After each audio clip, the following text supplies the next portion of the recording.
दोस्तों गौतम अडानी जो कि दिसंबर 2022 तक दुनिया के तीसरे सबसे अमीर आदमी थे, वो एक ही झटके में नीचे गिरकर वर्ल्ड रिचेस्ट पर्सन के लिस्ट में 15 पोजीशन पे आ जाते हैं। बस एक रिपोर्ट पब्लिश होने के बाद इस रिपोर्ट के पब्लिक होने के बाद अडानी ग्रुप के कंपनीज के शेयर्स में भारी गिरावट देखने को मिल रहा है। इस रिपोर्ट के पब्लिश होने के बाद अडानी ग्रुप के अंडर आने वाले सारे कंपनीज को मिलाकर अडानी को करीब 4 लाख करोड़ का नुकसान हुआ। फोर्ब्स के मुताबिक इस रिपोर्ट के आने के बाद गौतम अडानी के नेटवर्थ में 19% का गिरावट देखने को मिला है। दोस्तों हाल ही में आपने हिंडनबर्ग रिपोर्ट के बारे में सुना होगा, जिस रिपोर्ट में गौतम अडानी और अडानी ग्रुप के ऊपर कई सारे सीरियस एलिगेशन लगाया गया है और इस रिपोर्ट के आने के बाद पूरे इंडियन स्टॉक मार्केट में हड़कंप मचा हुआ है। The Adani Group versus the Hindenburg saga continues as the allegations are being thrown back and forth between the Indian conglomerate and US-based research firm. Hindenburg की रिपोर्ट का जवाब दिया है। 413 पेज में अडानी ग्रुप ने हिंडनबर्ग के सभी आरोपों का जवाब देने की कोशिश की है, लेकिन हिंडनबर्ग ने कहा कि अडानी ग्रुप राष्ट्रवाद की आड़ में अपने फ्रॉड को नहीं छिपा सकता। Hindenburg said Adani pulled off the largest con in corporate history. It says Adani companies did a brazen stock manipulation, that Adani companies have made use of illegal shell companies in tax havens. They did this to manipulate the balance sheet. Adani group के कई सारे companies के साथ साथ कई सारे private Indian bank के shares में भी भारी गिरावट देखा जा रहा है, जिन्होंने अडानी में इन्वेस्टमेंट किया था, जिसमें से देश के सबसे बड़े सरकारी बैंक SBI भी शामिल है। तो आखिर क्या है इस रिपोर्ट में जिसने अडानी को इतना भारी नुकसान करवाया? क्या है ये हिंडनबर्ग रिसर्च और कैसे एक आदमी द्वारा बनाया गया एक फाइनेंशियल रिसर्च फर्म से आज पूरी दुनिया के बड़े बड़े बिजनेसमैन और कंपनीज डरती है? आइए जानते हैं आज के इस वीडियो में। तो वीडियो शुरू करने से पहले मैं आपसे लोगों से दोस्तों एक ही बात कहना चाहूँगा कि दोस्तों अगर आपको ये हमारा वीडियो पसंद आता है तो दोस्तों वीडियो को लाइक करके इसे अपने दोस्त एंड फैमिली के साथ जरूर शेयर कीजिए और ऐसे ही हेल्पफुल और इन्फॉर्मेटिव कंटेंट देखने के लिए हमारे इस चैनल को जरूर सब्सक्राइब करें, ये बिल्कुल फ्री है। तो चलिए आप वीडियो में आगे बढ़ते हैं। पिछले साल ही गौतम अडानी दुनिया के तीसरे अमीर आदमी बने थे और उनकी नेटवर्थ में भी बहुत ही ज्यादा उछाल देखने को मिला था और जिस हिसाब से उनकी ग्रोथ हो रही थी, हो सकता था कि वो आने वाले कुछ ही दिनों में दुनिया के सबसे अमीर आदमी भी बन जाते। मगर अमेरिका के रिसर्च फर्म हिंडनबर्ग के रिपोर्ट के आने के बाद अडानी के स्टॉक तेजी से नीचे गिरे हैं और गौतम अडानी के पर्सनल वेल्थ में भी भारी गिरावट देखने को मिला है और रातों रात अडानी दुनिया के तीसरे रिचेस्ट पर्सन से सीधा नीचे गिरकर 15 पोजीशन पे आ गए हैं। फोर्ब्स मैगजीन के मुताबिक हिंडनबर्ग रिपोर्ट पब्लिश होने के बाद अडानी को एक दिन में करीब $13 बिलियन का लॉस हुआ है। अभी उनकी पर्सनल वेल्थ है करीब $75 बिलियन।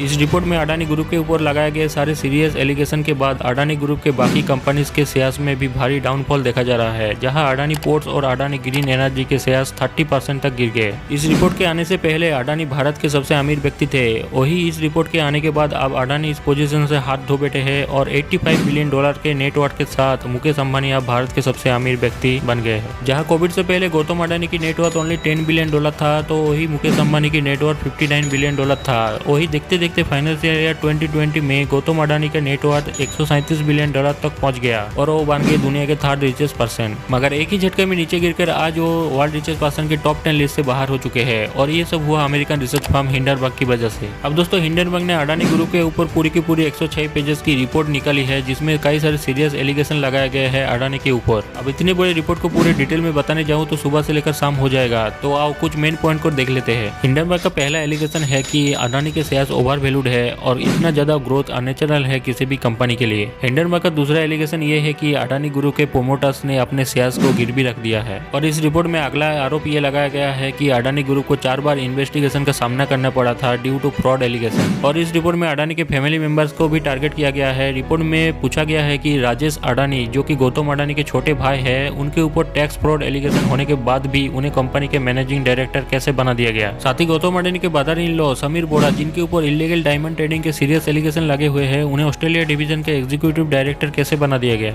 और अडानी के ऊपर एक सीरियस एलिगेशन ये भी लगाया गया है कि गौतम अडानी के बड़े भाई विनोद अडानी ने मॉरिशस में 38 सेल कंपनीज खोल रखे हैं, जिनमें से पैसे की हेराफेरी होती है इलीगल तरीके से अडानी के शेयर प्राइस को मैनिपुलेट करने के लिए। इस रिपोर्ट में उनके ऑडिट के ऊपर भी सवाल उठाया गया है कि कैसे अडानी गैस जैसे बड़े कंपनी के ऑडिट एक बहुत ही छोटे फर्म और उसके 11 एम्प्लॉयज ने मिलकर किया है। हिंडनबर्ग ने यहाँ पर पूछा है कि कैसे एक इतनी बड़ी कंपनी का ऑडिट सिर्फ 11 एम्प्लॉयज ने मिलकर किया। इसी के साथ ही हिंडनबर्ग ने अडानी के ऊपर एक बड़ा आरोप यह भी लगाया है कि अडानी के ऊपर हजारों करोड़ रुपए का भारी कर्जा है और इन कर्जों में एक बड़ा हिस्सा सरकारी बैंक SBI और लाइफ इंश्योरेंस कंपनी LIC ने दिया है। तो दोस्तों आखिर ये हिंडनबर्ग है क्या?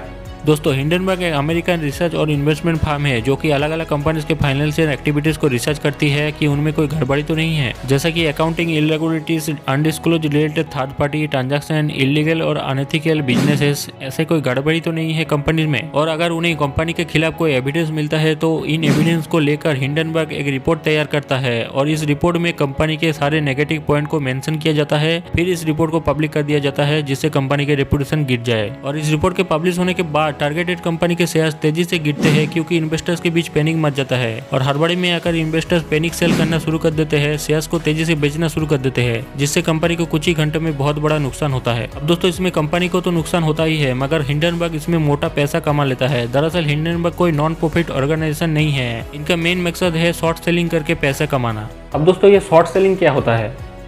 दरअसल शेयर मार्केट से पैसे कमाने के दो ही तरीके होते हैं। पहला तरीका यह है कि मान लो मैंने किसी कंपनी का शेयर 100 रुपये में खरीदा और उसकी वैल्यू कुछ ही दिन बाद 120 रुपये की हो गई तो मैंने 20 रुपये का प्रॉफिट कमाया। और दूसरा तरीका होता है शॉर्ट सेलिंग, इसमें शेयर प्राइस कम होने पे लोग प्रॉफिट कमाते हैं। दरअसल शॉर्ट सेलिंग एक ट्रेडिंग स्ट्रेटेजी है जिसमें लो प्राइस में शेयर को खरीद के उसे ज्यादा कीमत पे बेचना होता है। और हिंडनबर्ग इसी फॉर्मूले का इस्तेमाल करके टारगेटेड कंपनी के ऊपर रिसर्च करती है और फिर कंपनी के खिलाफ एक नेगेटिव रिपोर्ट पब्लिश कर देती है, जिसके बाद कंपनी के शेयर प्राइस तेजी से गिरते हैं और हिंडनबर्ग इससे एक मोटा प्रॉफिट कमा लेता है। हिंडनबर्ग की शुरुआत 2017 में हुई थी नेथन एंडरसन के द्वारा, जो कि यूनिवर्सिटी ऑफ कनेक्टिकट में इंटरनेशनल बिजनेस मैनेजमेंट के एक स्टूडेंट थे। और तब से लेकर अब तक हिंडनबर्ग ने 15 कंपनीज के ऊपर अटैक किया है अपने रिपोर्ट के जरिए, जिसमें अब इंडिया के अडानी ग्रुप भी शामिल हो गया है। 2020 में निकोला नाम की एक कंपनी के ऊपर हिंडनबर्ग ने ऐसा ही रिपोर्ट पब्लिश किया था, जिसके बाद कंपनी के शेयर प्राइस बुरी तरह से नीचे गिर गए थे और कंपनी के फाउंडर को भी अरेस्ट किया गया था। दरअसल निकोला एक इलेक्ट्रिक ट्रक मेकर कंपनी था जिसने अपने इन्वेस्टर्स को झूठा भरोसा दिया कि उन्होंने एक अनोखा ट्रक बनाया है और फिर इन्वेस्टर्स से पैसा भी उठा लिया, जबकि रियलिटी में ऐसा कोई व्हीकल बना ही नहीं था। और हिंडनबर्ग की रिपोर्ट पब्लिश होने के बाद निकोला कंपनी के शेयर प्राइस तेजी से नीचे गिरे हैं। जून 2020 तक जहां इस कंपनी के शेयर $66 पे ट्रेड हो रहे थे, वही आज इस कंपनी के शेयर $2 पे ट्रेड हो रहे हैं और कंपनी के फाउंडर को भी फ्रॉड के जुर्म में जेल भी जाना पड़ा। अब दोस्तों इसका नाम हिंडनबर्ग ही क्यों रखा गया, इसे लेकर भी एक बहुत ही ज्यादा इंटरेस्टिंग स्टोरी है। दरअसल इसका नाम पड़ा 1937 में हुए हिंडनबर्ग डिजास्टर से, जहां एक जर्मन पैसेंजर एयरशिप में हवा में ही आग लग गया था जिसमें 35 लोगों की जान चली गई थी और ये उस वक्त का सबसे बड़ा डिजास्टर था। कई लोगों का मानना था कि हिंडनबर्ग एक मैन डिजास्टर था जिसे रोका भी जा सकता था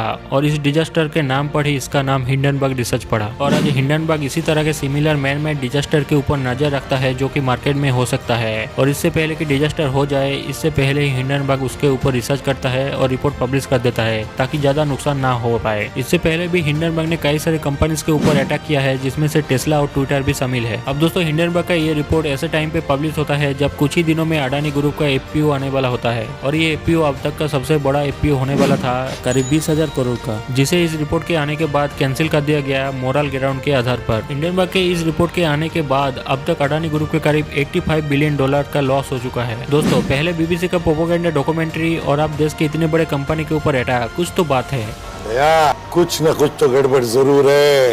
खैर अडानी ने इस रिपोर्ट के खिलाफ लीगल एक्शन लेने की बात कही है और हिंडनबर्ग के रिपोर्ट को बेबुनियाद बताया है। दोस्तों आपका क्या मानना है इस बारे में, कमेंट में बताओ।